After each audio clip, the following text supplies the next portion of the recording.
Well, I think I might be live. Good morning. I'll just kind of fiddle around for a few minutes while people uh, come in to chat.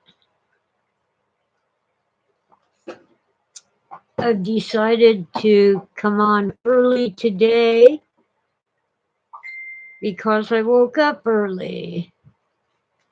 And I woke up early because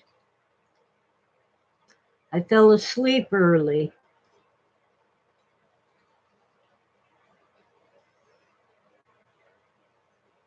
Okay, it looks like I need to um start something here. I'm just kind of off schedule. I sat down to read a book last night around 8 and I fell asleep, so I woke up around 4. I'm nursing my last pack of cigarettes. I don't have any money to buy more, but I do have a little bit coming in next week, possibly this week. And so I'm focusing on the exegesis of Philip K. Dick. Let me put that in chat. I've, I've been cutting down on smoking with the goal of quitting, and this little vaping gadget helps. Don't worry, it doesn't have the additives that have been killing people. It's an old one. I've had it for ages for emergencies. When I had to fly to Denver, I thought, oh, well, you can't smoke in the airport. I'll bet I could vape. Nope, you can't do that either. And so I learned that I can go several hours without a cigarette, but it isn't fun. I'm wearing my hat because it's cold in the house. Um, Not as cold as outside, but our overnight temperatures are in the low 30s, so they're close to 0 centigrade. Let me go shut something off real quick and I'll get into the Word of God.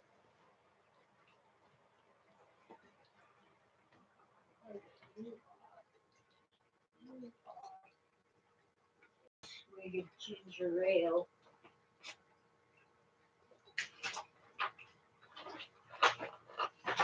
Okay, by the way, I have food supplied by local charities, and I did manage to pay the gas bill, but I have another gas bill coming in very soon, and it's almost $200 for heating the house in the winter. That would include our Christmas storm. We had storms on Thanksgiving and Christmas. And we had trees falling down, tree branches falling down. We had roads blocked by both snow and fallen branches. They had a little problem. The snowplow couldn't get through because of the branches, but the guys who clear the branches couldn't get through because the road wasn't plowed. And we had about 2 feet of snow down here. That would be the equivalent of 2 inches of rain, except it was more than that. It was, sorry, wet, heavy snow, very dense. And of course, if you don't shovel it right away, it turns into a sheet of ice. And I can't do much shoveling anymore, but I had help from very nice neighbors. Oh boy. Anyway, the Word of God, or Logos, and yes, I know it's really Logos, but I grew up saying Logos, and I don't like change. In my work in progress, my book about the exegesis, I had, of course, to explain the Logos.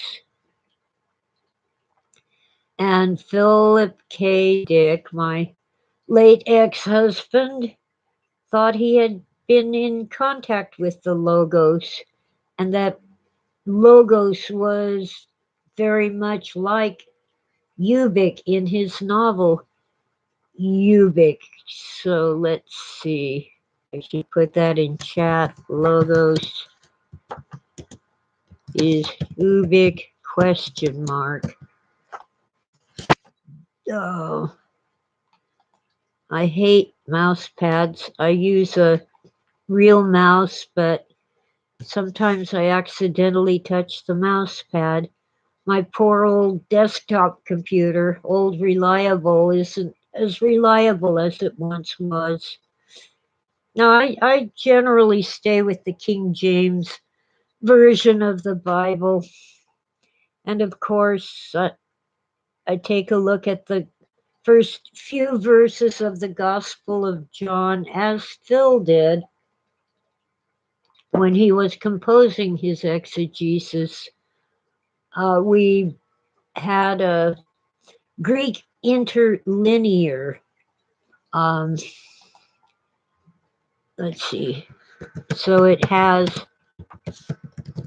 what it has of the New Testament. The Old Testament was not written in Greek. An interlinear has the lines in Greek, and I forget whether it's above them or below them, but on the same line, English translations of the words. And in the margin, it has the King James Version. Oops. Nestle text. Not to be either Nestle or Nestle. I think it's Nestle. It's the name of one of the editors of the um, Greek manuscripts who took a number of different manuscripts and collated them and the same and where they were different and came up with a standard Greek text. It tends toward Gnosticism, but the other text, the Textus Receptus, was put together by, what's his name? I've forgotten the name. The famous guy. I'll have to look it up again. I'm not good at names. Even movie actors, I go, huh? Okay, here we go.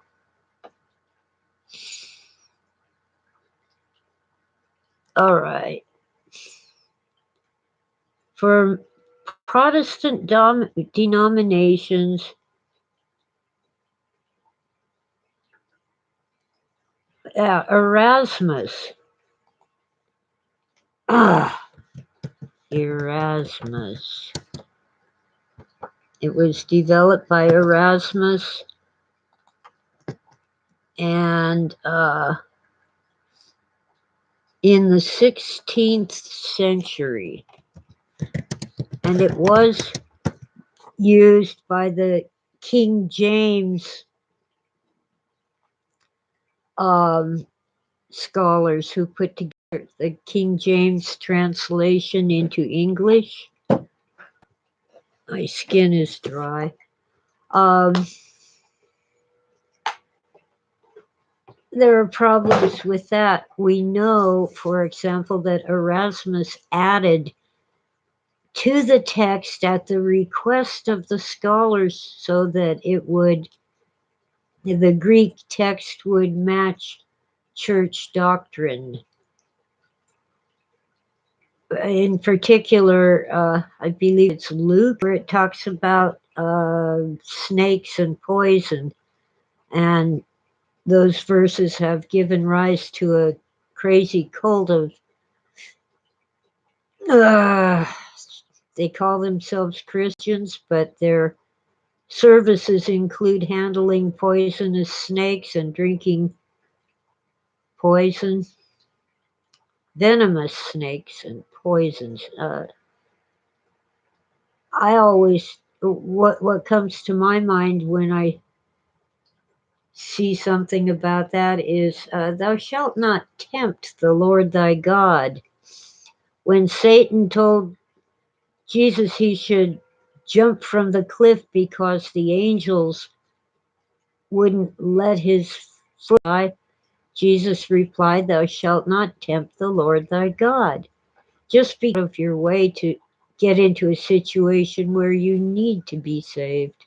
Well, anyway, on verses 1 through 5, in which, when John says word, the Greek text, no matter which Greek text you're using, Textus Receptus or the Nestle text, word is logos. In the beginning was the Word, and the Word was with God, and the Word was God. The same was in the beginning with God. All things were made by him, and without him was not anything made that was made. Now, I've been told that a better translation, I'm not a scholar, but I've been told it's more like not anything came into being without him.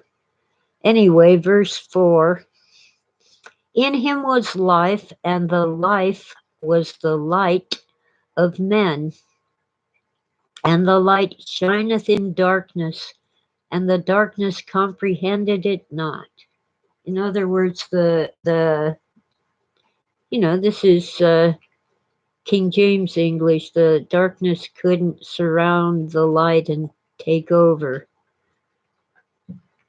and that banished the light.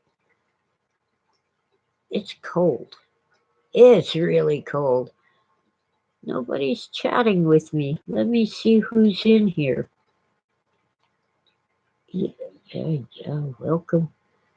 My own chat room welcomes me and reminds me to abide by community standards. Participants. Okay, nobody's chatting. Well, anyway,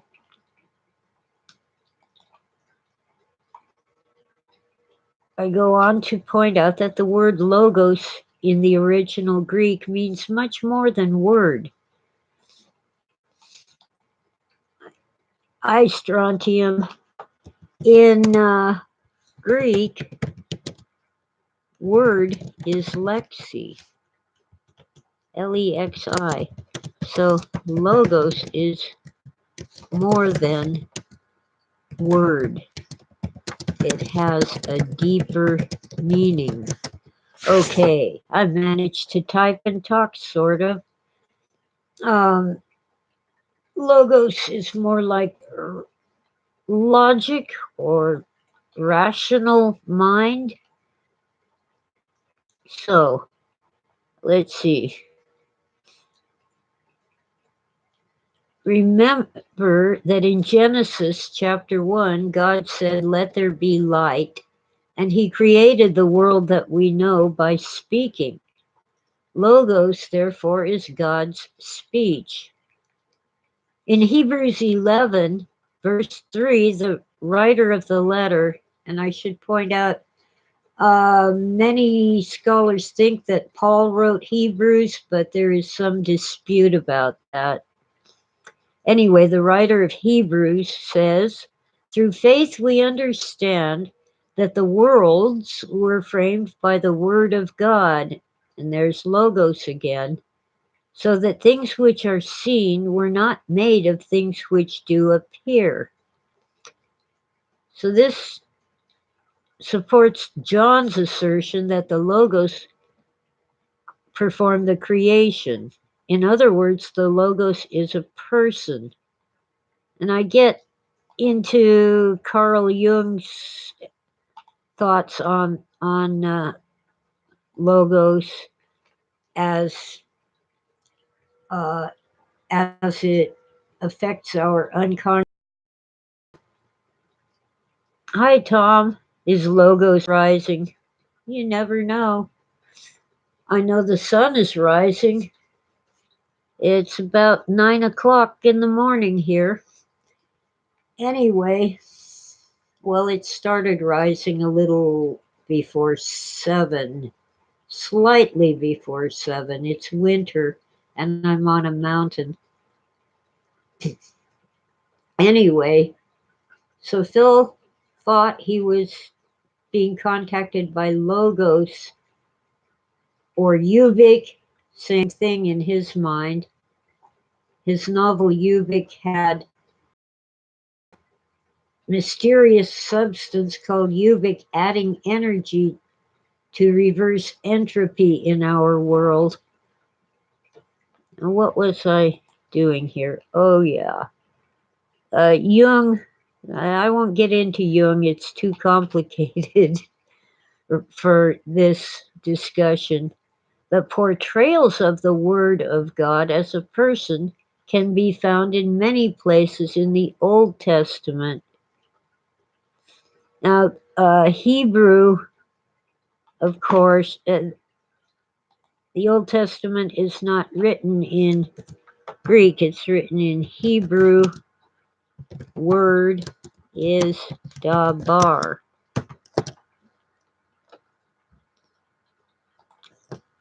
I'm just wondering why the guy across the street has to slam his truck door so many times. It's a pickup truck. It has 2 doors. So far, he's slammed it shut 6 times. Okay, I'm just checking. Yeah, I got dabar. I can't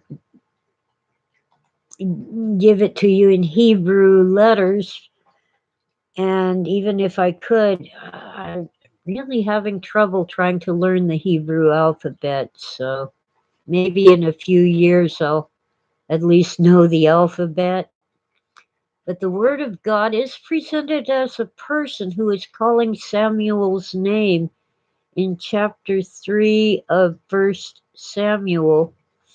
Verse 7 in particular says, Now Samuel did not yet know the Lord, neither was the word of the Lord yet revealed unto him. Well, it can't possibly mean the scriptures. Samuel was a student of Eli. They were both prophets and learned and all that stuff. Now in verse 1, it says, The word of the Lord was precious in those days. There was no open vision. Well, precious means rare. The word of the Lord was rare. There was no open vision. Now you don't see speech. You see people.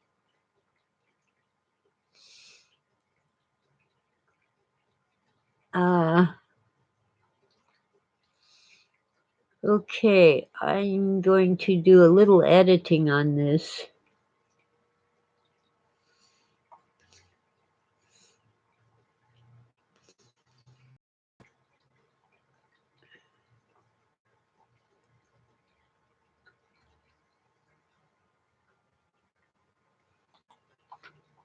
Uh, I'm not going to do it right now. I'm busy talking to you guys. Now, the Lord came and stood, verse 10, the Lord came and stood and called as at other times. See, at first Samuel thought it was Eli calling him. The Lord came and stood and called as at other times, Samuel, Samuel. Then Samuel answered, Speak, for thy servant heareth. And the Lord said to Samuel in verse 11, Behold, will do a thing, and so forth. Well, the thing is, the Lord standing in the room with Samuel cannot be God himself. Even Moses was not allowed to see God face to face because it would surely kill him.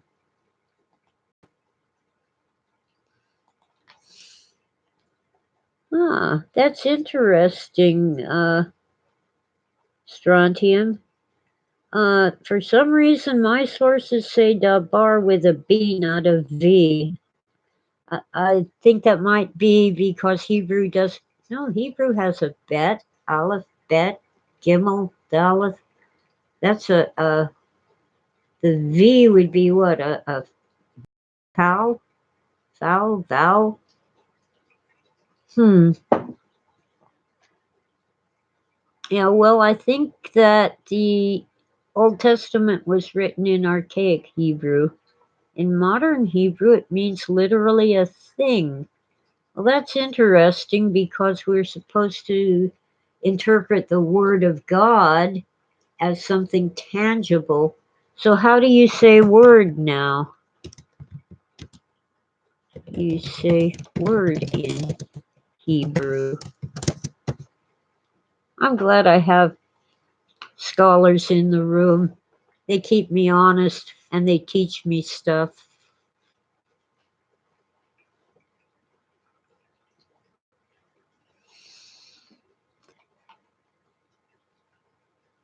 And let's see. Oh, that isn't what I'm looking for.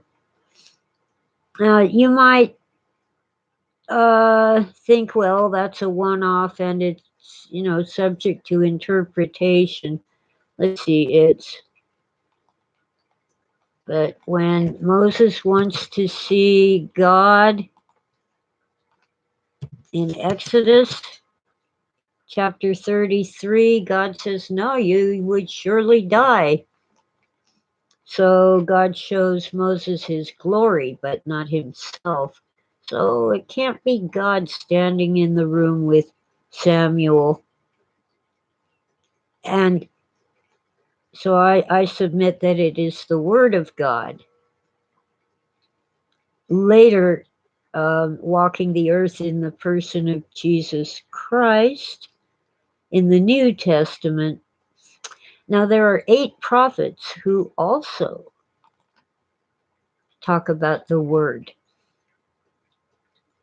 Haggai is especially clear in the first chapter, the first 2 verses. In the second year of Darius the king, in the 6th month, in the first day of the month, came the word of the Lord by Haggai the prophet unto Zerubbabel, the son of Shealtiel, governor of Judah, and to Joshua, the son of Josedech, the high priest, saying, Thus speaketh the Lord of hosts, saying, This people say, The time is not come, the time that the Lord's house shall be built.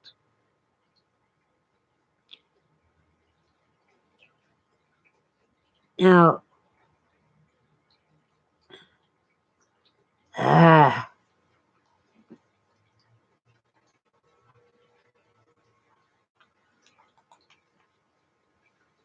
Haggai is saying that the word of the Lord came to him and told him to tell the big high muckety mucks what God has said. And in Jeremiah, first couple of verses, Well, verse 2 is most relevant here. Jeremiah, to whom the word of the Lord came in the days of Josiah, blah, blah. And Ezekiel, chapter 1, verse 3, the word of the Lord came expressly unto Ezekiel the priest, blah, blah, blah, and the hand of the Lord was there upon him.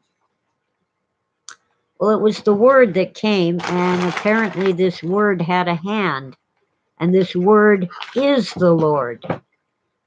You won't find Orthodox faithful Jews saying God, well, in Hebrew. They won't say the name. They will instead say Hashem, which means the name. So you find Lord everywhere, Adonai everywhere. Hosea, first chapter, first verse, the word of the Lord that came unto Hosea. Joel, chapter 1, verse 1, the word of the Lord that came to Joel. Now, usually a spoken word doesn't come to you. And Jonah, chapter 1, verse 1. I'll read verse 2 as well. Now the word of the Lord came unto Jonah, the son of Amittai, saying, Arise, go to Nineveh, that great city, and cry against it, for their wickedness has come up before me. Now Jonah didn't want to go to Nineveh because the people of Nineveh had killed his family. So God had a big fish swallow him and drop him on the shore to make him do it. And all Jonah did was walk around the city saying, I forget how many days, I think it was yet 30 days. And that's all he said.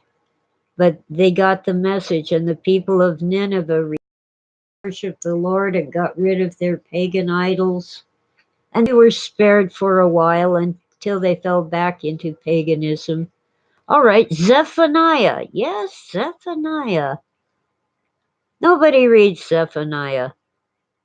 Chapter 1, verse 1, the word of the Lord, which came unto Zephaniah. I don't think, they'd put it that way if he just heard a voice. It seems to me that the word is somebody who can travel and come and talk to you. Now, finally, Jeremiah, verse of chapter 1 is most relevant. So Jeremiah, to whom the word of the Lord came.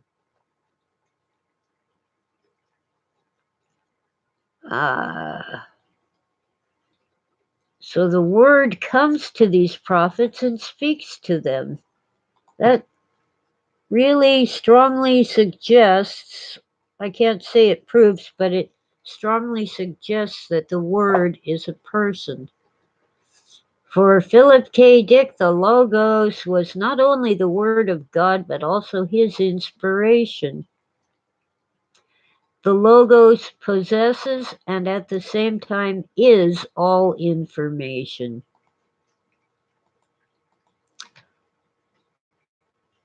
And of course, in John's Gospel, it clearly says that the Logos, the Word, is a person. And John identifies the Logos as Jesus Christ. I can't afford to smoke, but frankly, the substitute. And the brand is, get this, Green Smart Living. Wow, right.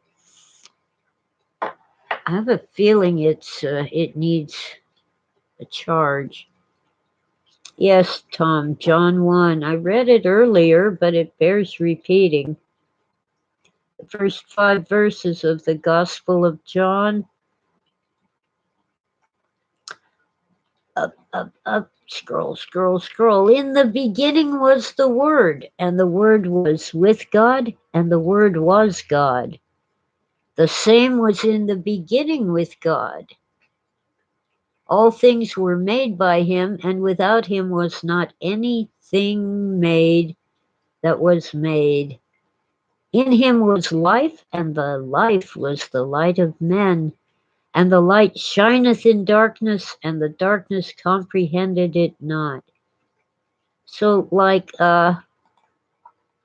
yeah, and then in Genesis, of course, you have God speaking. Let there be light, let the waters bring forth fish or whatever, let the earth bring forth animals, and so forth. He's talking. Until we get to Adam, where God uses his hands. He picks up some clay from the earth and molds it into the shape of a man and breathes life into Adam. Now, I have to definitely thank Umberto Rossi. I don't have a link, but you can find it. Come on, you evil thing, that isn't what I wanted. You can find it on Amazon. It's uh, an academic paper about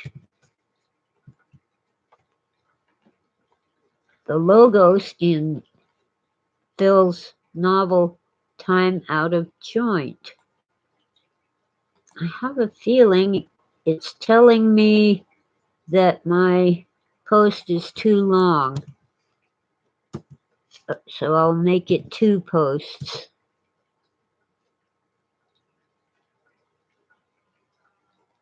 Now that there, Umberto Rossi, just a bunch of words.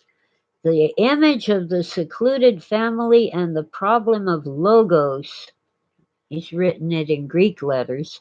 In P.K. Dick's Time Out of Joint.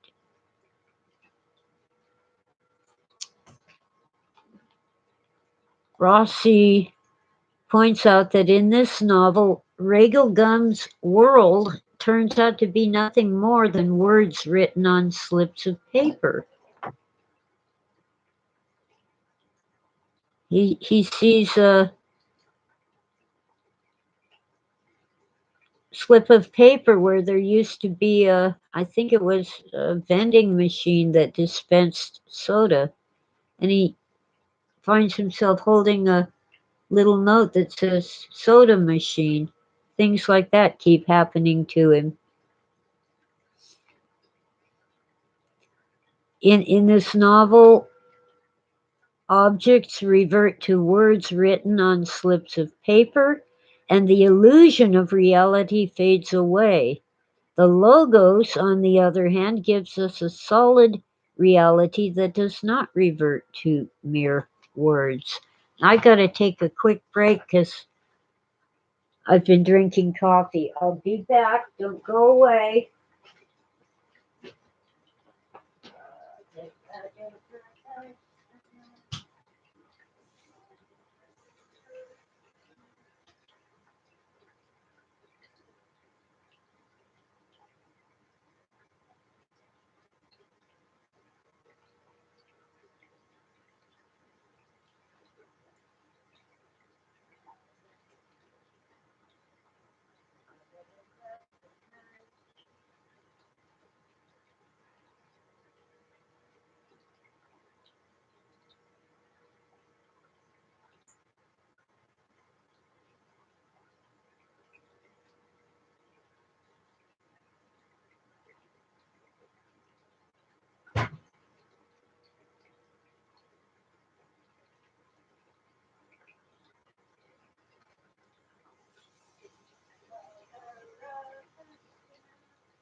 I have got to find a way to play music or something when I have to step away. Let's see, where am I? Okay. Oh, I still have my 5 loyal listeners. That's good. And one of them gave me a thumbs up. Wow.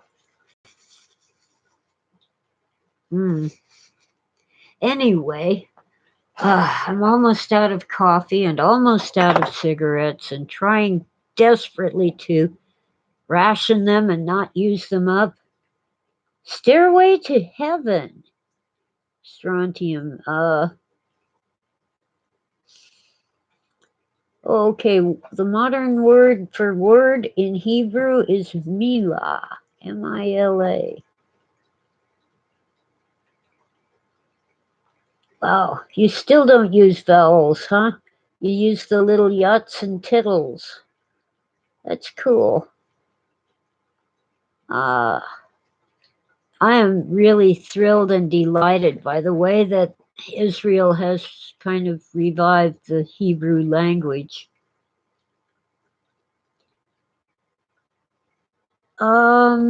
Strontium wants to know, is Logos a personification of God or a messenger or an angel? I suggest that there are hints of the Trinity in the Old Testament, that God is one, Shema, but he can manifest as just a part of himself. Because, as I pointed out, if we saw God face to face, it would kill us, which kind of, to my mind, indicates that kicking Adam and Eve out of the garden was a kindness, because if God lived in Eden, and if they saw God face to face, it would kill them. So God manifests, and it isn't a pantheon. It isn't like there's 3 gods. And in the Old Testament, you'll only find cases where there are 2 persons. For example, when 3 angels came to see Abraham, well, 2 of them were angels, messengers. The third one was the Lord.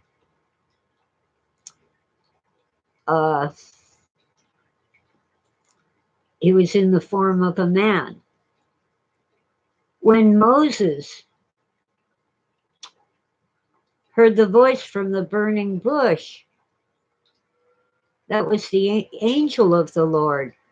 But in the same passage, you'll find the angel of the Lord saying something, and then you'll find the Lord saying something. So they're both there at the same time, which indicates to me that they're parts or images of God.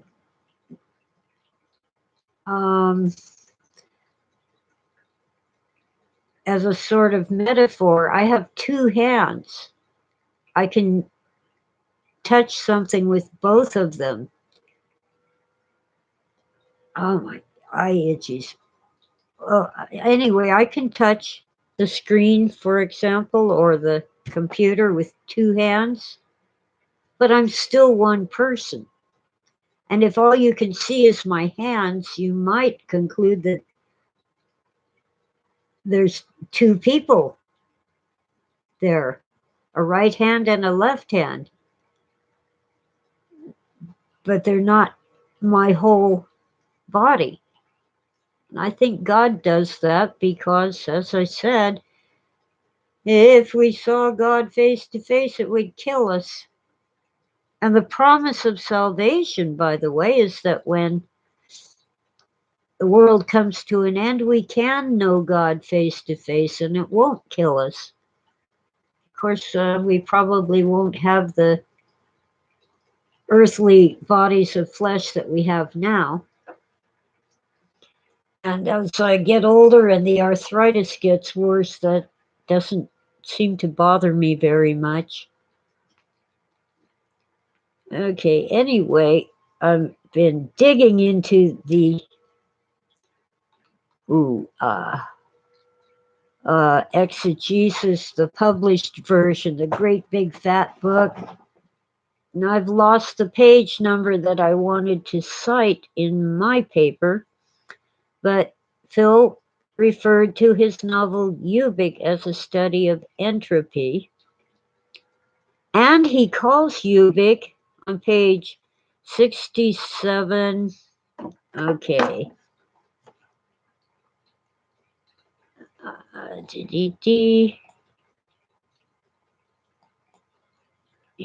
D. I'm like copying and pasting for the chat room.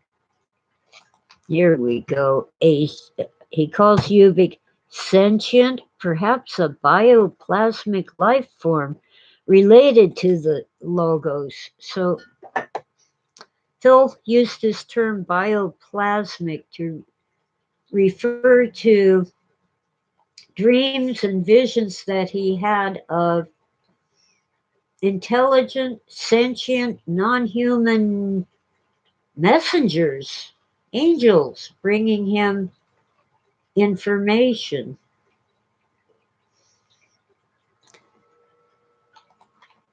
To Phil's mind, the logos was information. Um,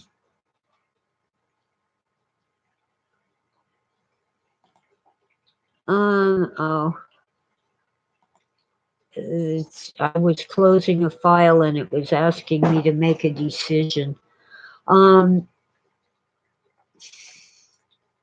Information, to Phil's mind, would reverse entropy. This Ubik, this energy in a spray can in his novel Ubik, is reviving people who are dying in the cold. But the editors of the exegesis are confused by the mathematical communication theory,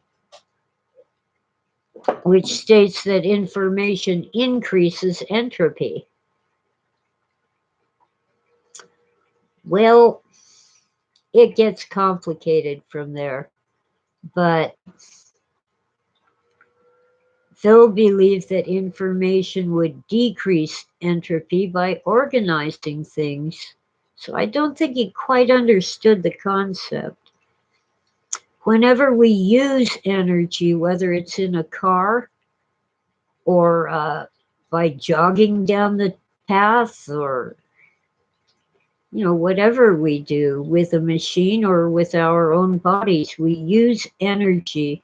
That energy, of course, is neither created nor destroyed, but it degrades into a lesser form, a less useful form. For example, the kinetic energy of the universe in the expansion from the Big Bang is slowly but constantly degrading into heat. And so scientists talk about the heat death of the universe, which is more like a cold death. But if all the energy of motion, all the kinetic energy became heat, nothing could move. Tom, I hope I'm giggling because it is kind of funny. Is entropy why the ancient Greeks were so much smarter? Well, I don't know if they were smarter than we are, but they certainly were smarter than we give them credit for. I get upset when people say, oh, we couldn't build the Great Pyramid. Well, yes, we could, but why would we? We don't know how they built it, but we know that Egyptian people built it. We don't know how the Greeks built the Parthenon, but we know that they built it. And then there's Baalbek, which is in, I guess it's in Palestine. It's somewhere in the Middle East. Maybe it's Lebanon. It has these huge stone blocks, but they're lying flat on their sides the long way on purpose. And the mainstream experts say that they're there to stop erosion on the hillside where the Roman temple was built. And yes, we could move huge stone blocks, but I don't think the Romans did that. Lebanon, strontium, yeah, I think Baalbek is probably in Lebanon.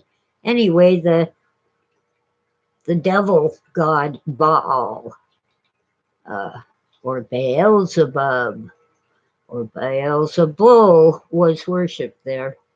Anyway, I kind of think the ancient people of Lebanon built the original temple to Baal in, at Baalbek. And they are huge, humongous stones. They aren't standing up. It'd probably break if you tried to stand them up. They're lying flat. And yeah, I can see where a couple of them are probably to stop erosion on the hillside. But the mainstream experts insist that the Romans put them there. I don't think so, because the whole Roman temple is sitting on many of these huge stone blocks.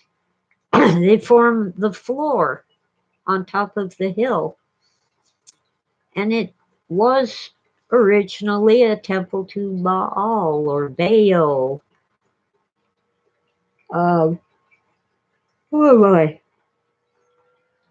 But I don't think aliens came down from outer space. I think the people who lived there built it.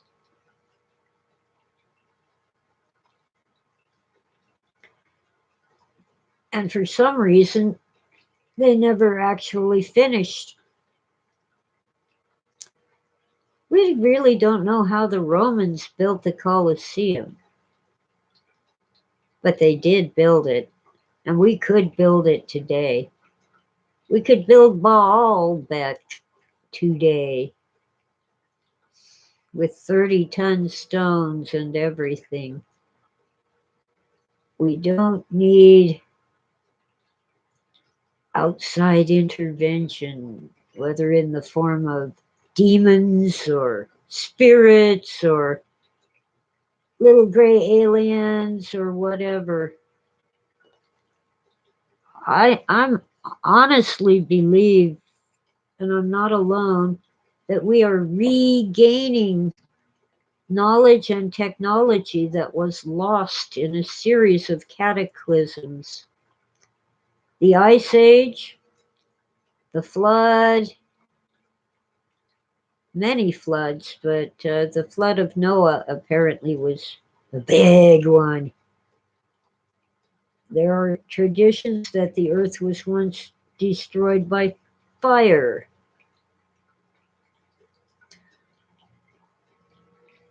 Uh, and yet it's still here. Yeah, we have the power to kill everybody or even every living thing on the earth, but, well, except maybe cockroaches and mold. But the earth would still be here.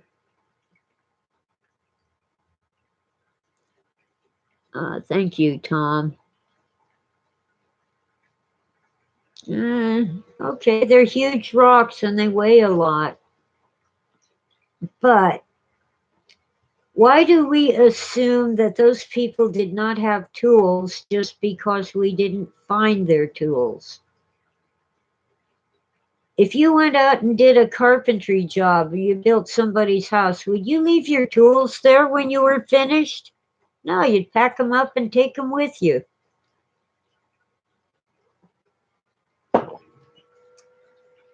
Now, Yeah, we might find it impossible to move huge stone blocks with a crane, but there are other ways to move them. For example, even a humongous stone block that is not sitting on flat level ground will move.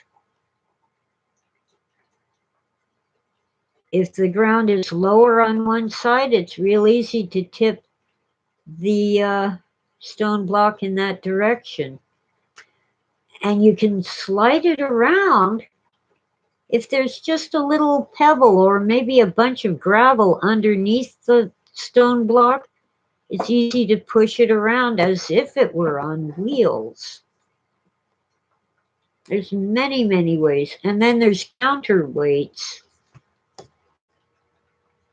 You use levers and counterweights to lift a stone into the air. Coral Castle, yeah. Edward Leeds Skelman. Let me see if I can spell that. Edward Leeds Skelman. That's at least close.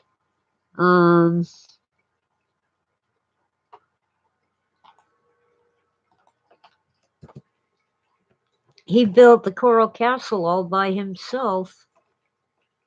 And he was a little guy. He was about my size. And skinny, too. Yeah, I believe the Sphinx probably is at least as old as the Ice Age, which supposedly ended 12,000 years ago. But really, we're still in the Ice Age. It just isn't as icy. And so I have a bone to pick with people who don't like the idea of global warming. What in the world is wrong with being warmer? You use less energy to heat your home. You might use some to cool it. It's, gardens will grow lusher, more tropical. Farm yields, crops will be larger. Animals will flourish. Some islands will sink. Some coastal regions. The poor people in Malibu might lose their seaside homes. But it isn't happening in a day. It's gradual. And we can prepare for the change instead of trying to stop the earth from doing what it was designed to do. And I'm not convinced that it's getting warmer anyway. Before the global warming hysteria, they frightened us high school students by telling us we were about to plunge into a new ice age and we'd all freeze to death. And these same, in many cases, the same people, experts, scientists, are now telling us the Earth is getting too warm. Well, it is in their computer models, but they're comparing apples and oranges. Our old records until quite recently, really the building boom after World War II, the records of temperatures were taken in places that had dirt and grass and stuff like that. And now the records, even in the same places, are taken over pavement, concrete, asphalt, that are always warmer than the bare land or the grassland or the farm field. They take the readings in the centers of large cities and at airports. Nothing but pavement everywhere.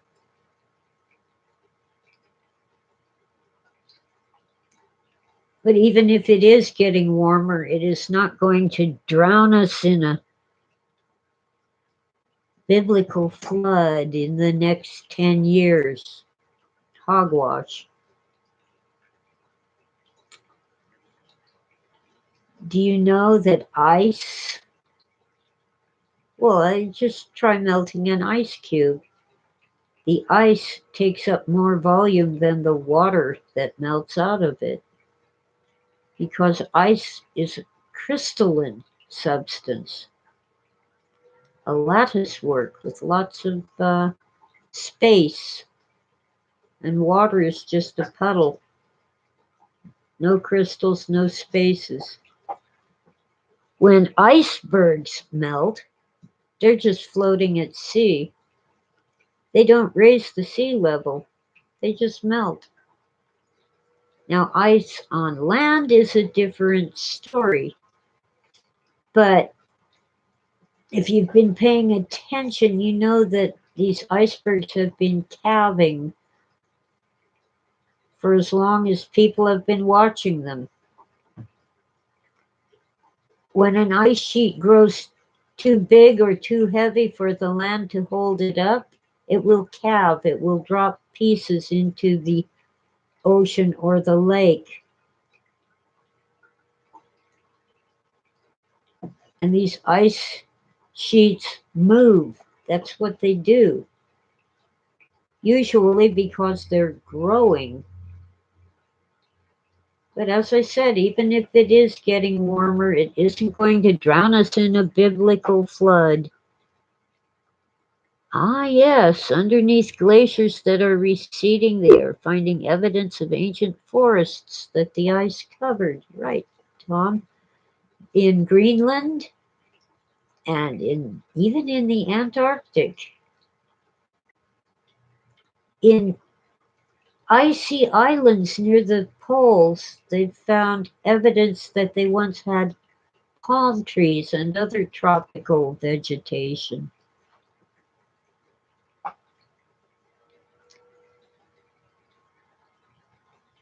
And it's amazing.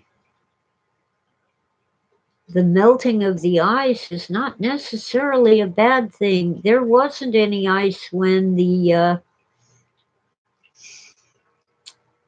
I want to say dinosaurs, but it might be, yeah, I guess when the dinosaurs walked the earth, or before that when it was mostly amphibians. Although I disagree with much of the timeline in paleontology, the study of old things.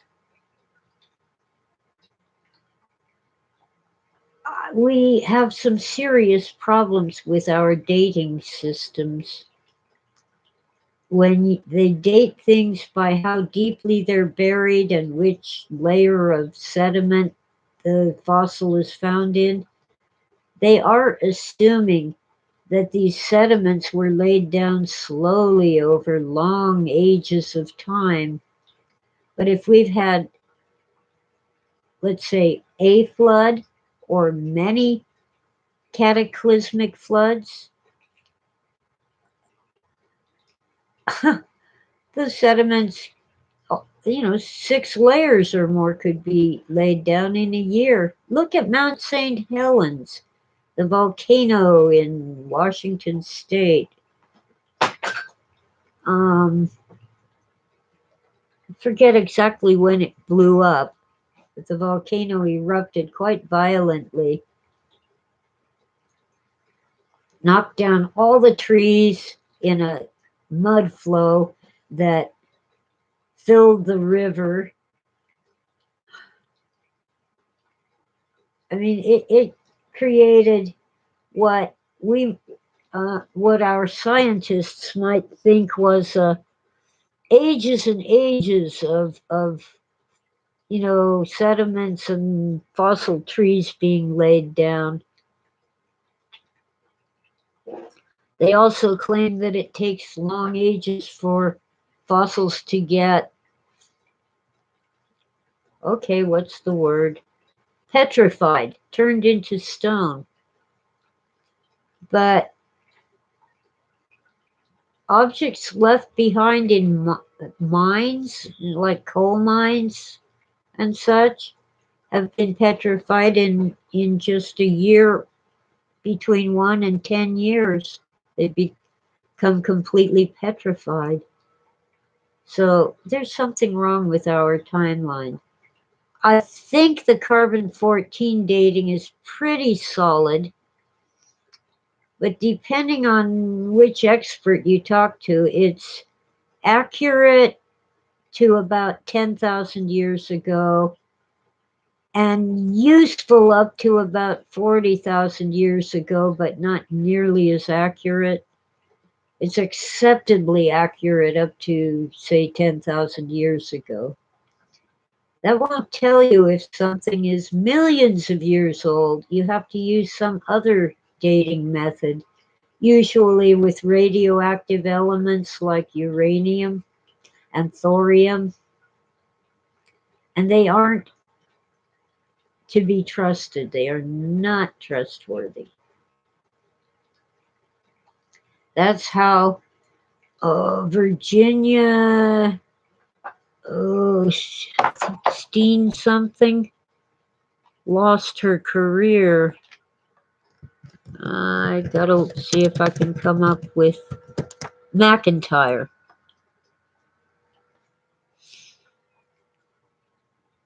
Okay. Virginia Steen, I think that's who it was. She was working at a dig in Mexico, and the radiometric dating of the artifacts was much too old. It was before Clovis, but she went with it and published her paper and got pretty much banned from archaeology.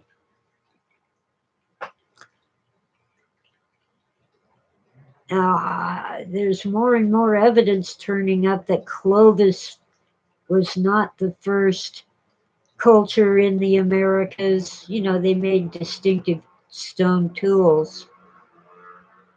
I hope that isn't bothering you. Someone's outside with a chainsaw. Anyway, even so, I just don't trust the standard dating because although with carbon 14, we can be pretty sure that we're on solid ground. With these radioactive elements, we don't know how much was in the fossil or the artifact in the first place. Actually, uh, we don't know where it came from in the first place. We don't really understand why things that get buried in the earth suddenly contain radioactive elements. Unless maybe someone killed all the dinosaurs with atomic bombs, but we can't be sure of the steps in the radioactive decay. And it's really very complicated. So they'll give you a range anyway. They won't give you a specific date. The range will be, well, somewhere between 3 million and 20 million years ago. There's your date. Stuff like that. Whereas with carbon 14, depending upon how old it is, you might get something as accurate as within 10 to 15 years. Big difference. Yeah, anyway, back to logos. I'm playing with an unlit cigarette because I can't afford to smoke. Anyway, logos gives us our word logic.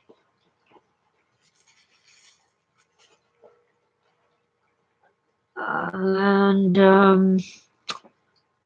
Phil thought that he'd been contacted by the Logos or by Ubik, which is just a made up name he gave to his novel, Ubik, and this magical substance that re energized the world, not just the people in it, but the world they were in. And Ubik, of course, is short for ubiquitous. So let's type that. Ubik equals.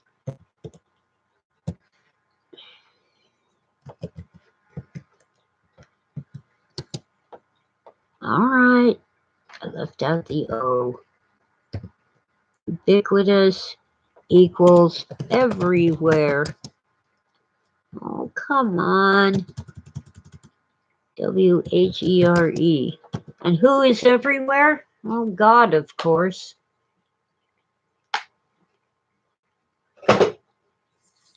I got a question posed to me about God. It's one of those you want to just say, oh, go get a life, you know. But I guess it does deserve an answer. It was, if God is omnipotent, that is all powerful, can he make a rock so big that he can't move it?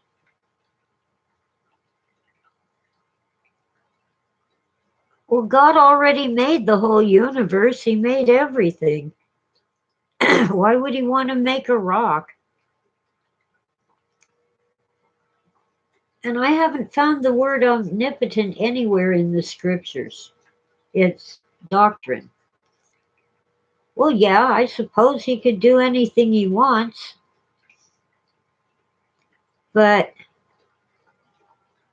why would you would have to make God more powerful than himself if he could make a rock that he couldn't lift? Either the guy who made the rock is more powerful or the guy who lifts the rock is more powerful. And there's only one God, so the question is logically nonsense. And as I said, this omnipotent thing is doctrine, not scripture. It's an adjective we add to a deity who needs nothing added. It's our limited way of understanding God. But if the Logos is a person and not just a word, then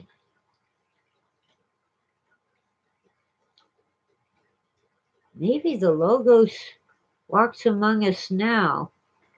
On the other hand, when Jesus left, the second time to go to heaven and stay there, oh dear, strontium's being logical. What was I saying? You distracted me. Ugh. Well, let's go for it. You could be philosophical and say God already moved the rock from a state of non-existent to a state of existent. Yeah. Well, anyway, when Jesus left for the second time for good, he told the disciples, I have to leave so the Spirit can come. So now, instead of being with God in the garden or with the angel of the Lord who shows up in the burning bush and so forth, and instead of the Logos walking among us, we're in contact with the Spirit, the Holy Spirit.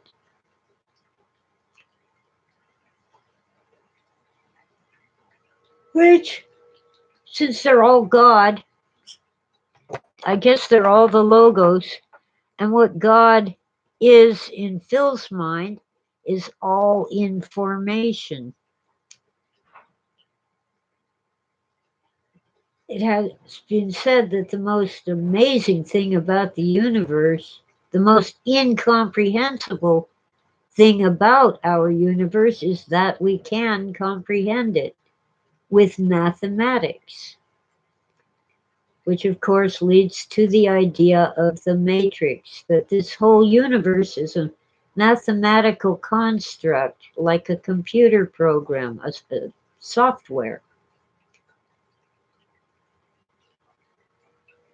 Oh, and that solid objects only seem solid because the software tells us that they are. And to a certain extent, I can follow this because most matter, no matter how solid, how dense, how heavy, how strong, is made of empty space. If I took a hydrogen atom that has one electron and a nucleus, the electron that orbits, okay, if the nucleus of the hydrogen atom were the size of a golf ball, little tiny golf ball, the electron would be orbiting 3 miles away, and in between, nothing. So that brick wall is mostly empty space, but I still can't walk through it even though I'm mostly empty space.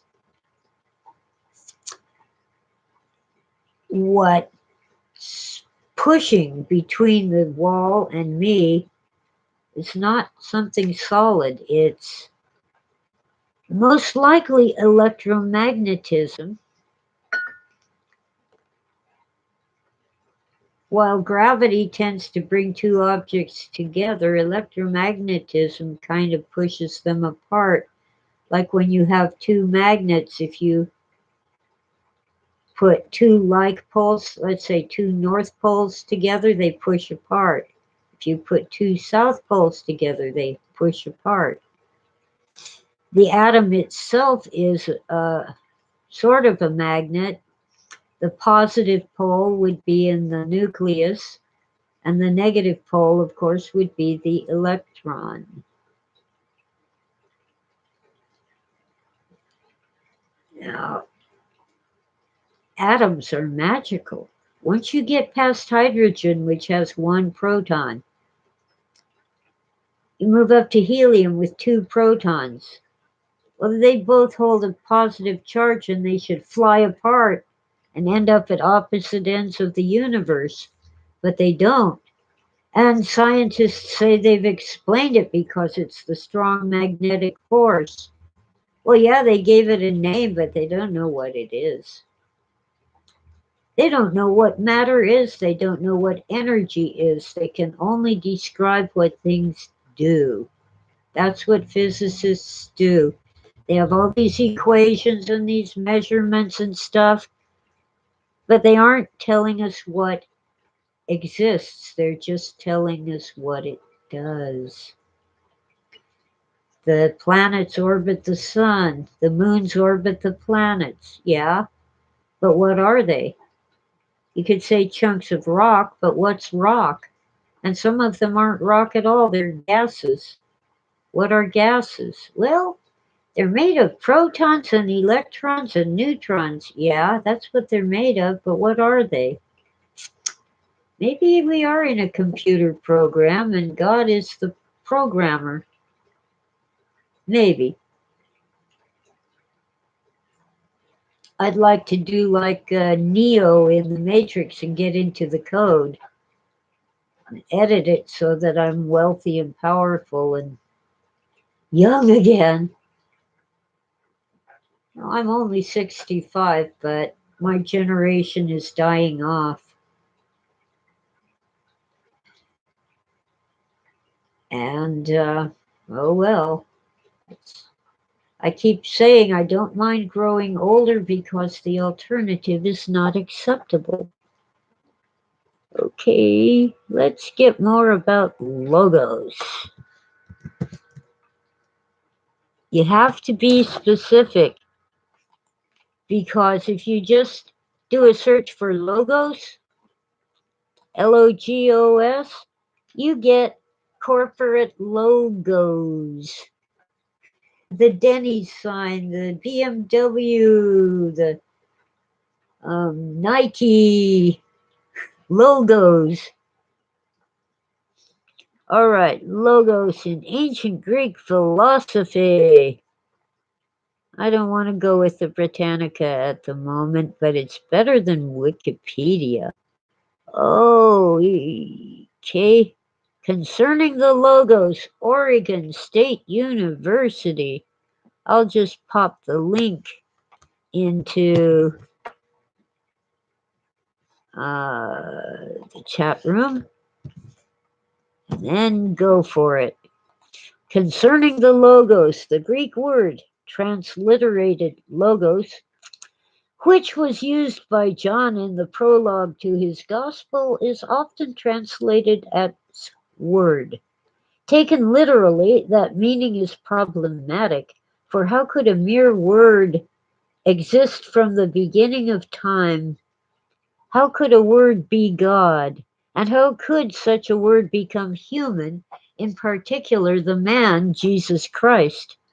To properly understand John's prologue, and in fact to fully understand his gospel and the whole New Testament, one must know something of the interpretation of a literate first century citizen of the Roman Empire. All right, that's it. I'm lighting the cigarette.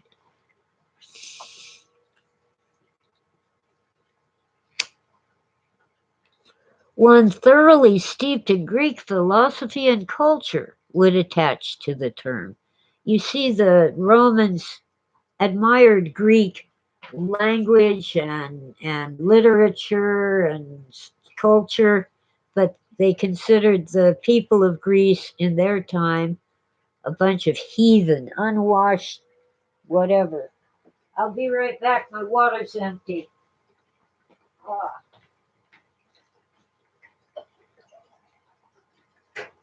So the Romans had no problem conquering Greece and turning the people into slaves. Slavery was a Roman thing then.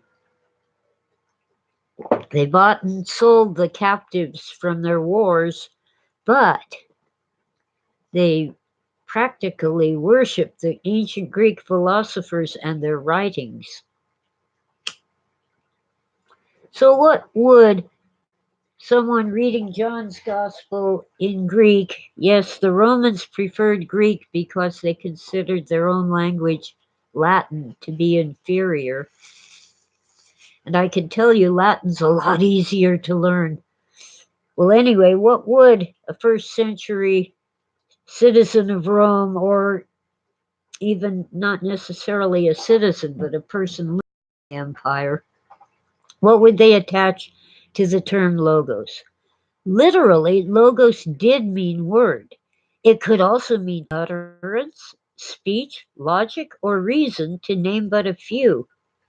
Heraclitus of Ephesus, who lived in the 6th century BC, was the first philosopher we know of to give logos a philosophical or theological interpretation.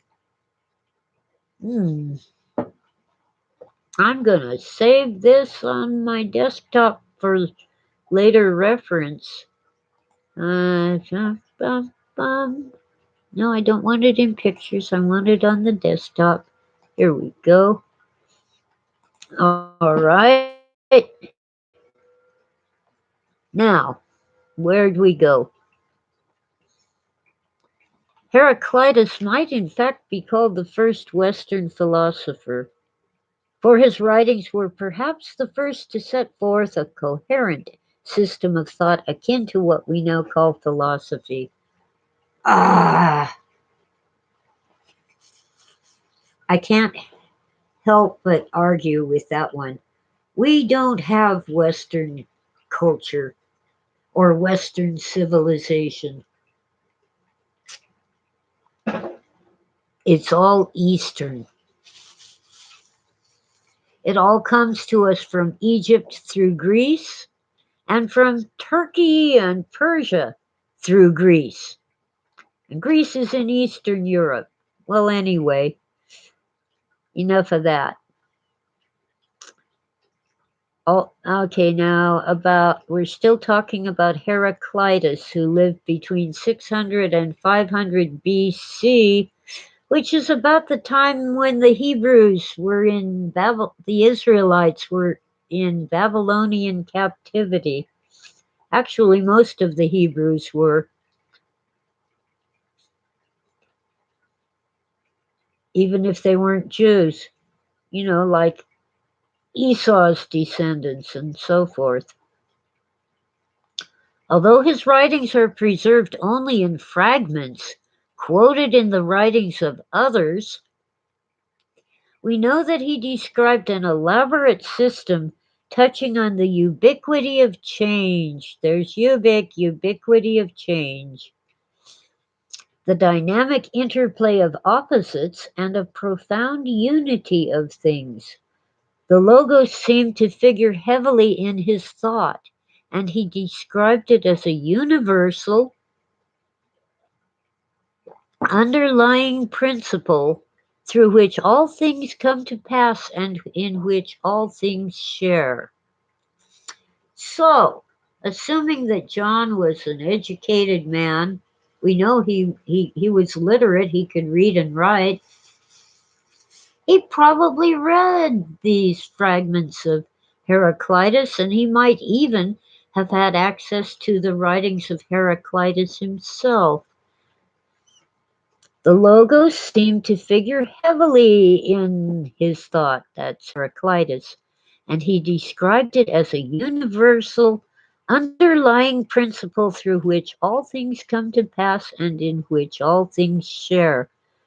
That's part of what John said, but John went on to say that it became a man, Jesus. Okay, back to the article. This notion of the Logos was further developed by Stoic philosophers over the next few centuries.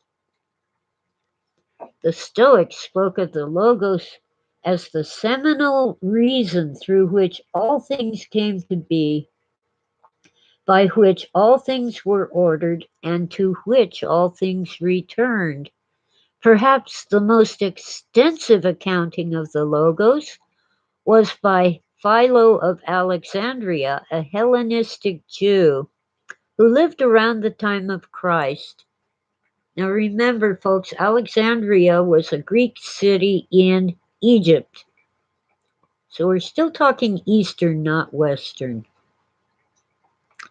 Philo wrote allegories of Old Testament books authored by Moses, interpreting them in the light of Greek philosophy. He used the term logos.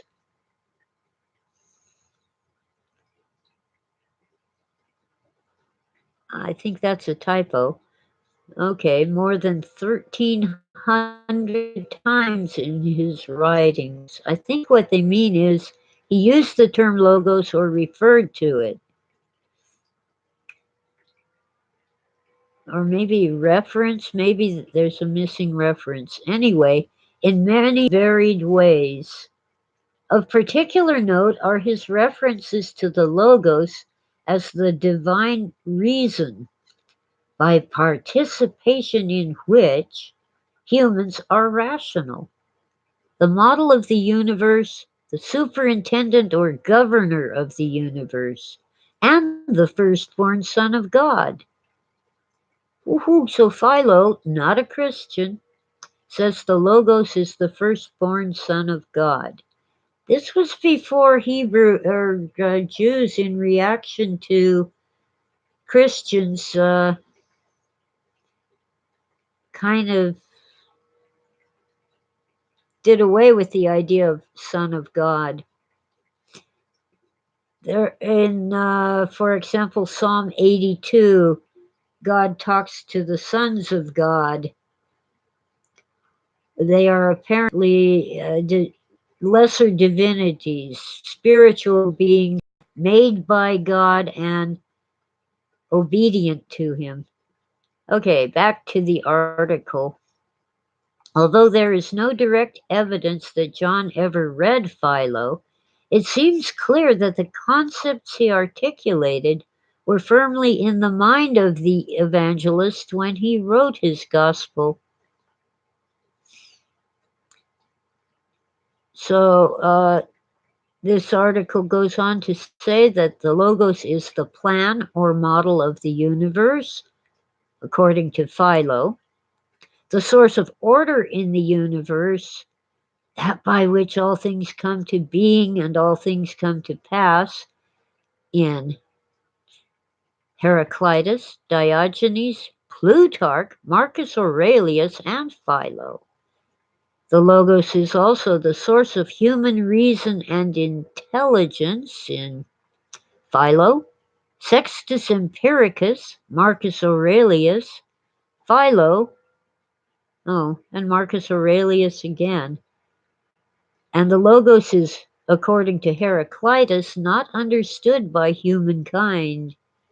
The Logos is universal in Heraclitus, Plutarch, and Marcus Aurelius.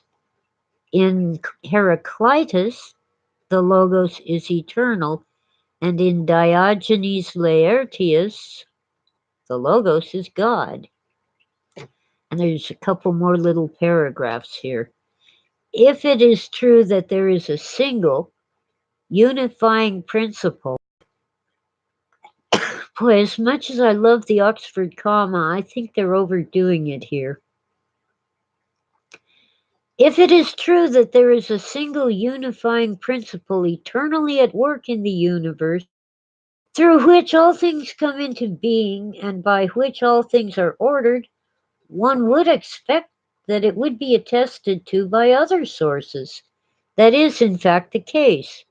For example, in the Tao Te Ching of Lao Tzu, the Chinese philosopher, Lao Tzu, or you might call him Lao Tzu, sorry, wrote of such a principle he called the Tao, or the way of life. In the Upanishads, ancient Hindu philosophers wrote of the ultimate reality and called it Brahman, which is manifested in the individual as Atman. Much as the Logos,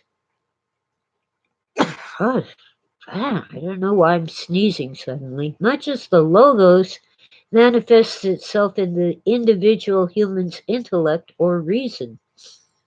Today, modern physicists acknowledge a single, fundamental principle of the universe and seek to articulate it in the form of a complete unified theory of physics. Okay, and there's references and stuff. Okay, I gotta step away for a moment, and thanks for the blessings. But I'm not gonna blow my nose on the air, so I'll be in the other room for a moment. Hi, sweetie.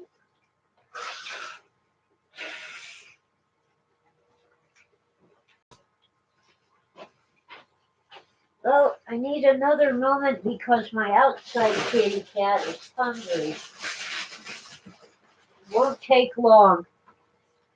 Yeah, what's your name? Tora? Alright,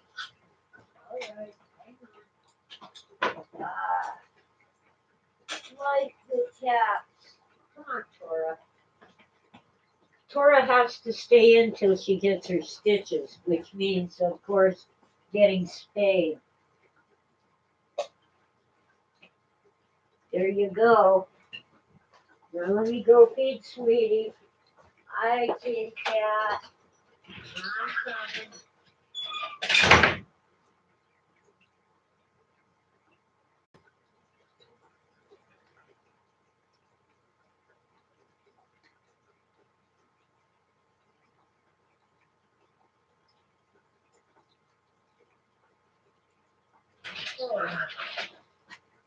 Yes, I'm a slave to cats. Quit clawing my chair.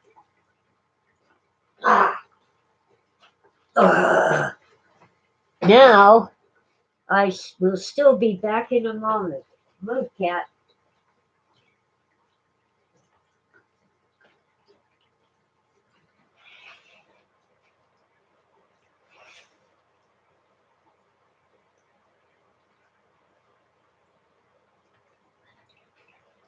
So, we need to understand that logos is much more than a word. It's even much more than Ubik, although that's a pretty good analogy or metaphor or a bit of it. As Werner Heisenberg thought that once you split these subatomic particles down enough to the point there are no particles left, you arrive at something like the Platonic ideal. Well, I don't know. That is interesting. Definitely interesting. Heisenberg is well known for his uncertainty principle, that when you observe a particle, you can tell either where it is or how fast it's moving, but you cannot determine both at the same time. So there's always uncertainty. Now, some clever physicists have tried to get around this by having two observers. One detecting the location of the particle and the other detecting its velocity. I don't know how far they've gotten with that. And of course, this leads to the idea that when you observe something, you change it by the simple fact of observation, even if you don't touch it, because you decide to look at it.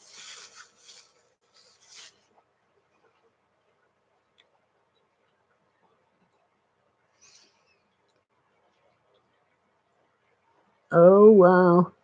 There's a video of a guy with a explanation of logos. Oh, Atman. Well, I don't know. Many spiritual traditions think of God as breathing. Uh, oh gosh.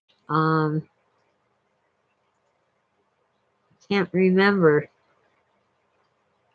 the right name. In Hinduism, the guy, I forgot the name, breathes in and breathes out. And with each breath, whole worlds are created and destroyed. The Atman, I think, could be. Anyway, I really focused on the logos.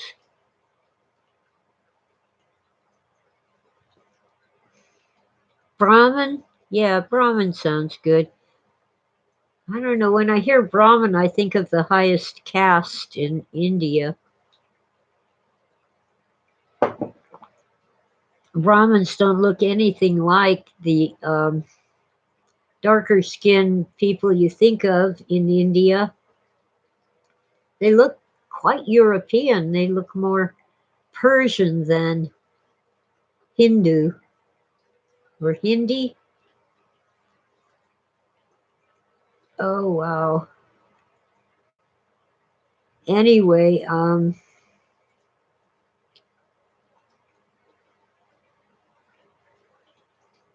yeah, I think it's Brahman who breathes in and breathes out. And I can't help but correlate that to God breathing life into Adam.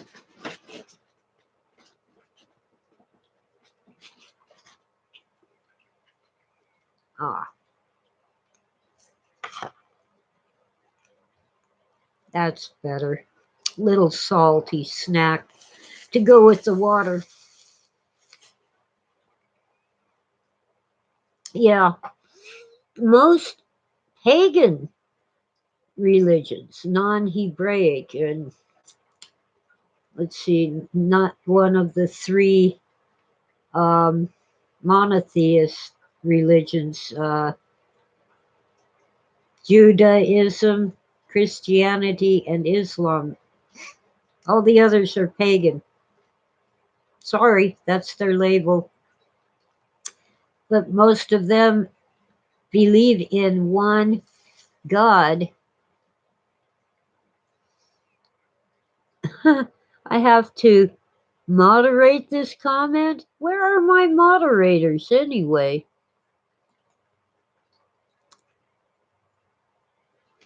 I have moderators. I have mods. I honestly do. I don't see any wrenches in my chat. I'll have to appoint Strontium then. Here, Strontium, have a wrench.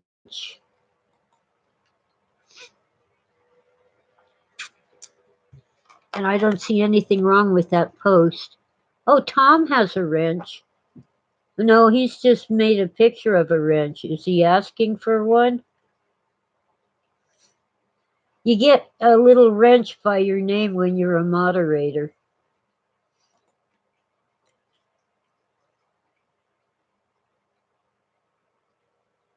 Well, Strontium, what it means is if you see a troll, you can delete his comment. YouTube thought that Circle K's post might not be appropriate because he mentioned it was on his channel.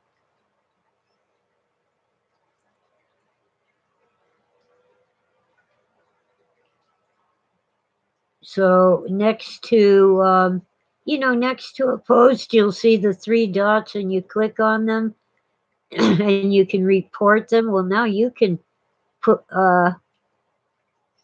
you can remove a comment or you can put the user in a timeout.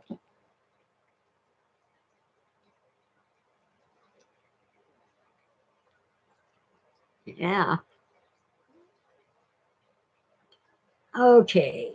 Anyway, it has been an hour and almost 40. Of course, I always waste time at the beginning, just fiddle around to give you time to come in before I say anything I don't want you to miss.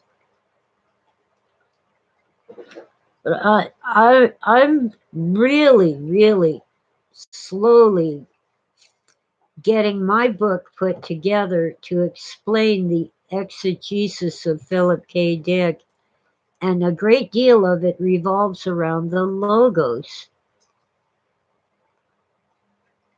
I don't think I've ever had a troll, but I have had to warn people not to use certain words.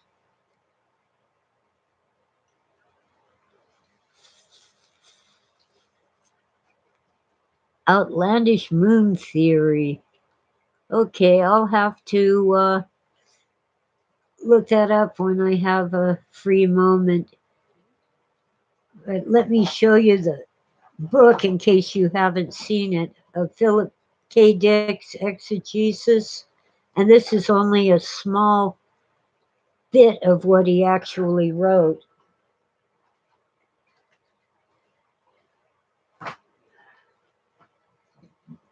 This here, I took off the dust jacket because they tend to get destroyed, and I don't want it destroyed. See, it's huge. It's like 300 pages. Let me see. Oh, it's like 1,000 pages. And inside the covers are some of Phil's handwritten notes.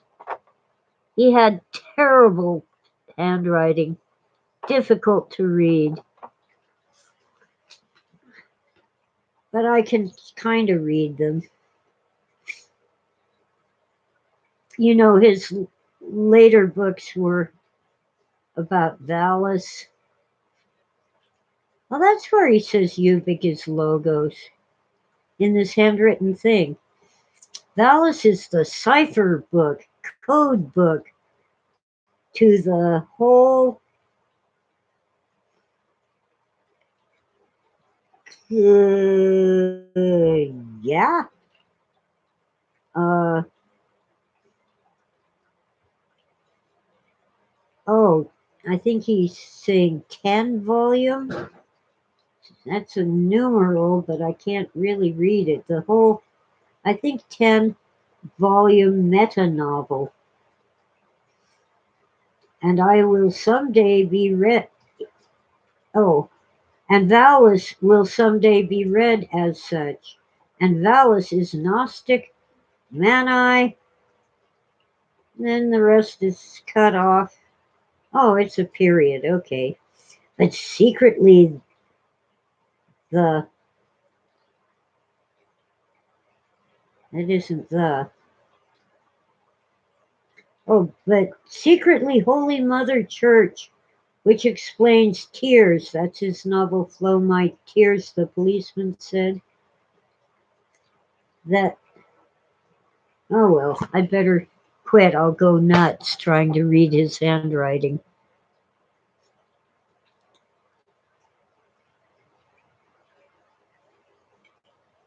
Okay.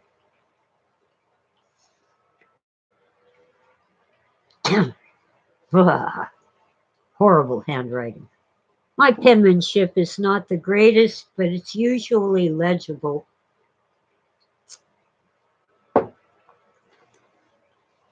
Anyway, that's why I couldn't find the page number for Ubic's logos. He wrote so many novels that I have not actually read all of them. And the ones I have read tend to blur and mix together in my mind.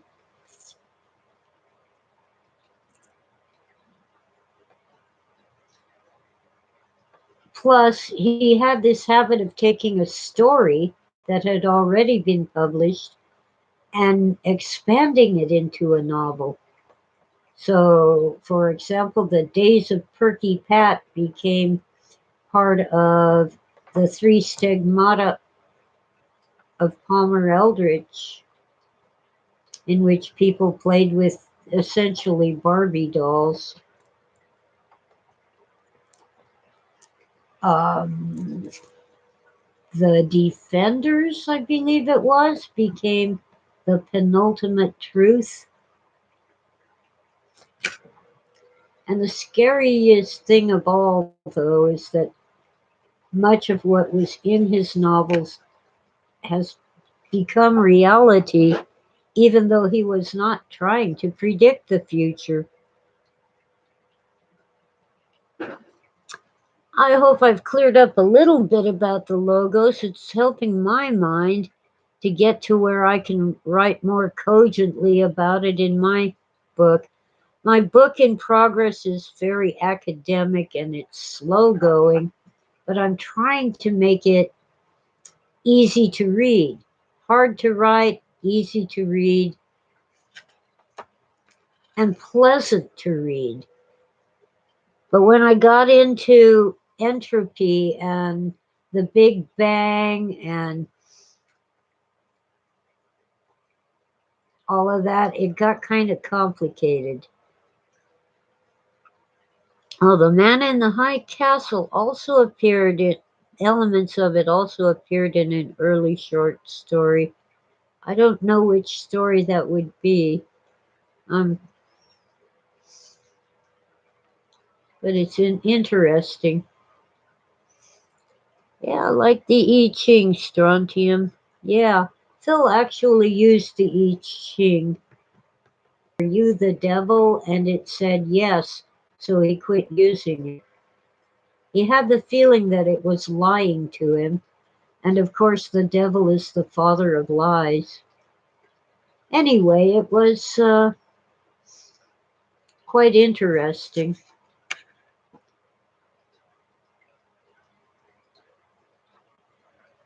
It's E. Ching.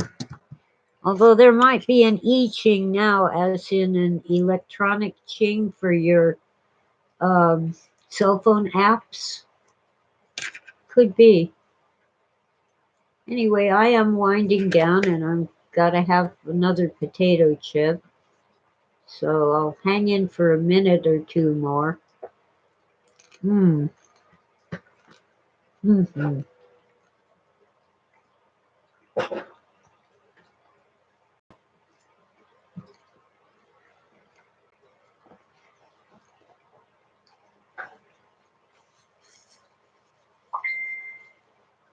Hmm. What's that? Okay. I got a ding on my tablet that might mean that somebody wants to talk to me. Nope.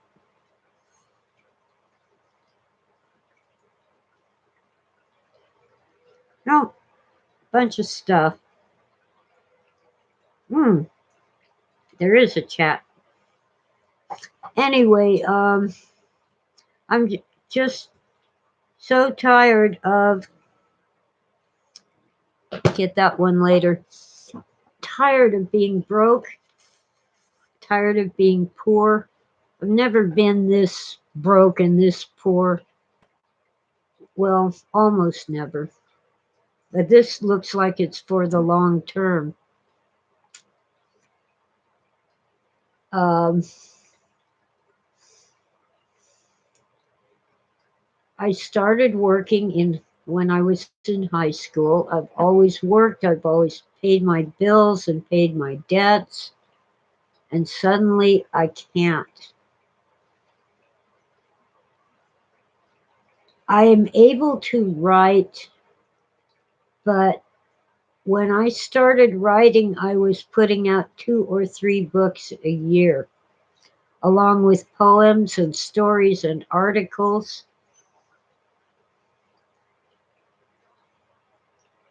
And now it's just a trickle because I'm slow and forgetful. Kind of helps with the proofreading because when I proofread my own writing, a lot of it does not look familiar to me, even though I knew that I wrote it. So I'm more likely to find the errors, the typos and such. But well, there's no writing articles for a living now. The books never did make me a living. All right. Um, yeah, I'm gonna hide that Circle K. You used a naughty word. Sorry, you can't spell. I'll bet there is an E-Ching for your cell phone apps. And don't feel bad, it's Chinese. It's the way the British transliterate the Chinese, so it isn't really spelling that's the problem for you. It's foreign language. Anyway, California's new law where you can't just have a gig, you have to be an employee, has killed my article writing. I can't write articles because they don't want to make me an employee, and I don't want to be an employee.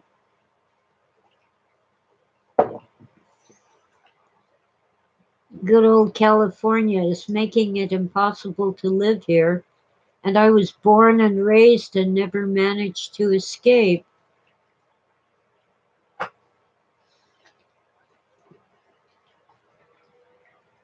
So, man, it, it's awful. And the disability people who approve or disapprove, just don't believe that I'm disabled. Have been for 20 years, close to 20. I can't lift a gallon of milk. I have to get the quart size because that's what I can lift. But they think I could work in an Amazon warehouse stacking boxes. Yeah, right. You know what a gallon of milk weighs? 10 pounds, and I can't lift it.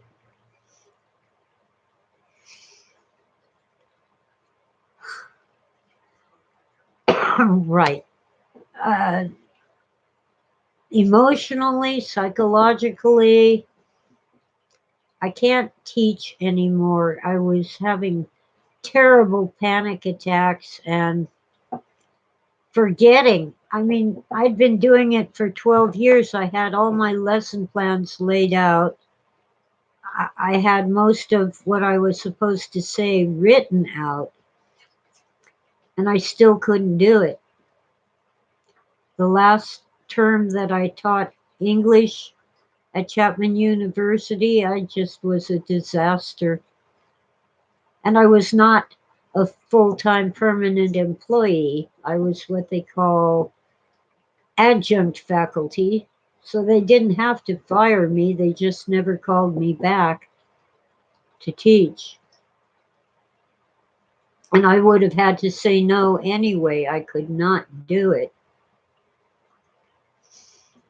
And I should have known it like the back of my hand. I did at one time. Now I can do bits and pieces on YouTube about grammar, spelling, style, but I can't do the 2 or 3 hour lecture and questions and answers that I used to do with a class full of really bright students. Can't do it.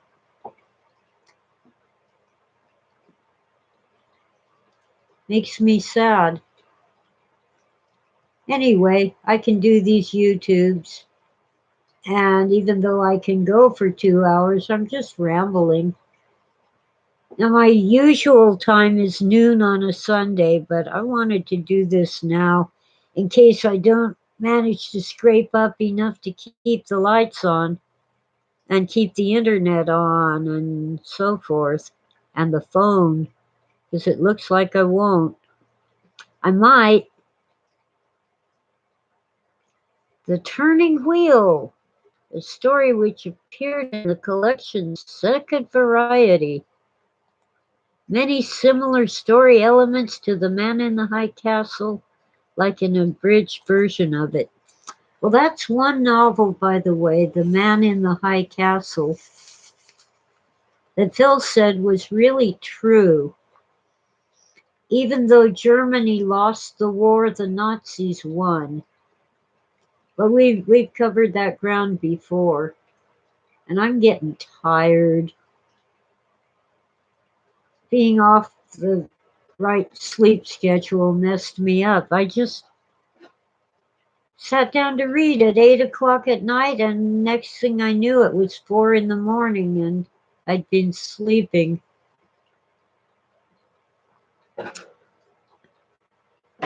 The cat approved, of course, but it wasn't quality sleep.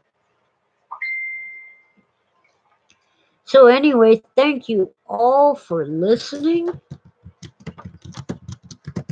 and I'll be back on Sunday at noon or when the inspiration strikes. Squeezed. Oh, yeah, we're being squeezed with all these rules. Well, if you're homeless and you set up a tent on the sidewalk in front of Walmart, they don't bother you.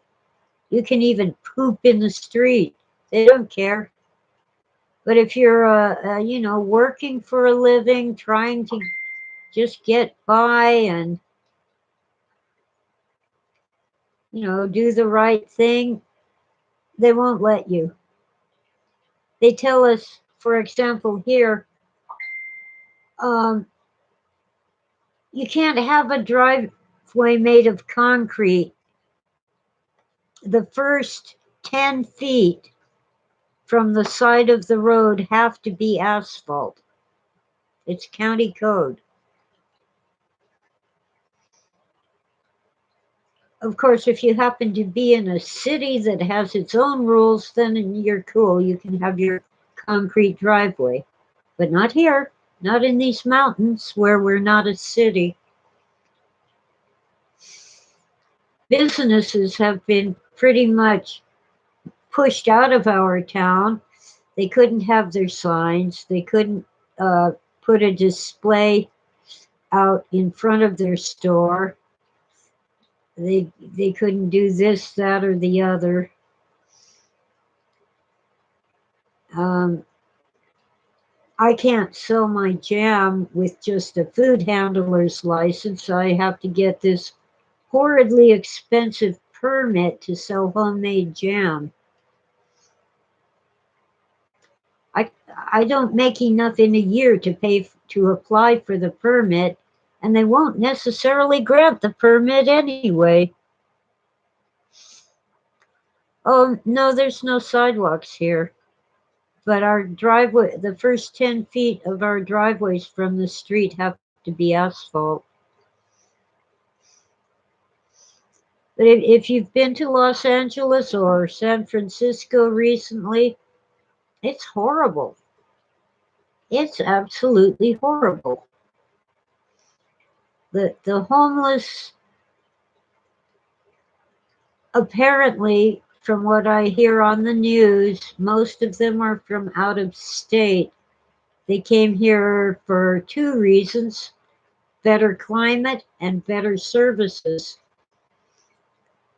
They can set up their tents on the sidewalk and poop in the street, and God, they're doing drugs, they're committing crimes.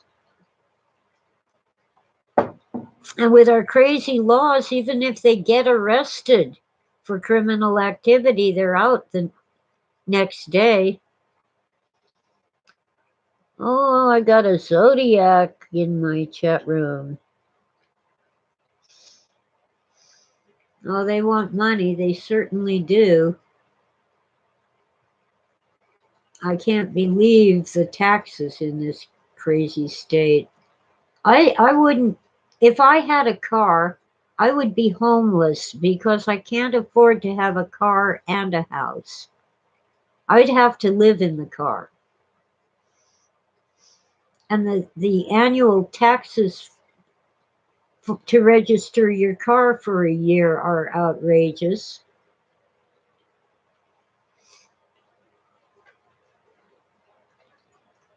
Now, we do have a few homeless here in the mountains. Many of them, we know, if not by name, at least we recognize them when we see them. But most of them are not. Well, they're definitely not pooping in the street. I bet a good many of them do either drink a lot of alcohol or take drugs or both. But there are a few who actually do break into cars and houses, and they usually get caught. But the California laws are so crazy that they end up with a misdemeanor, and the jails are overcrowded, so they get out to do it again. Yeah, right. If you are the Zodiac, you're probably 90 years old, so I'm not worried.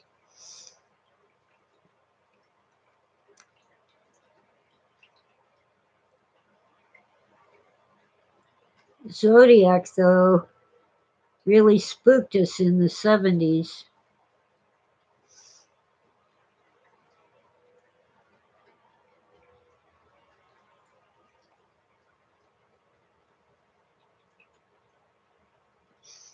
Or you could be that belt of 12 constellations in the sky. Anyway, I've been getting ready for the past 20 minutes to scoot on out of here. I promise you, though, if I end up homeless, I'll find someone to let me stay in their spare room. What I worry about is the two cats. Oh, one is tame. The other one I can't get near her, so she'll be on her own. And then there's the hundreds, I think thousands now, of books that will need new homes because I won't have a place to put them. Oh well, I'm focused on keeping this house because the payment is, in fact, it's not much more than it would cost me to buy a car. What with monthly payments and gasoline and registration and all that stuff, it might cost about the same. This house is really cheap. To rent a room is a bare minimum of $600 a month. Bare minimum.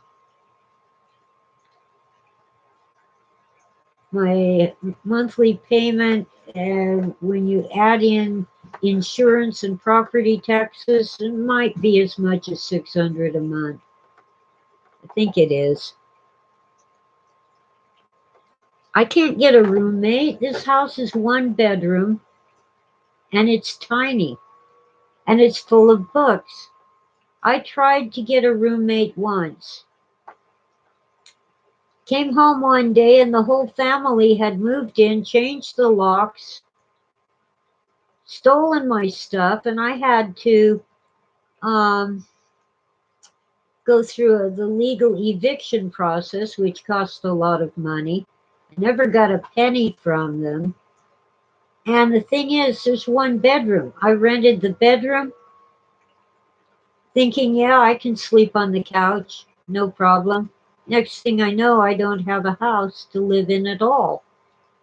And it took 2 months to get them out. They took my rug, my couch, my curtains, my curtain rods, my towels, my dishes, pots and pans, anything that wasn't nailed down. But at least they were gone, and I'm not doing that again. Catch you guys later. And let's see. God bless. And I'll be back Sunday at noon, if not sooner. Bye bye. Oh, whoops. Wrong button.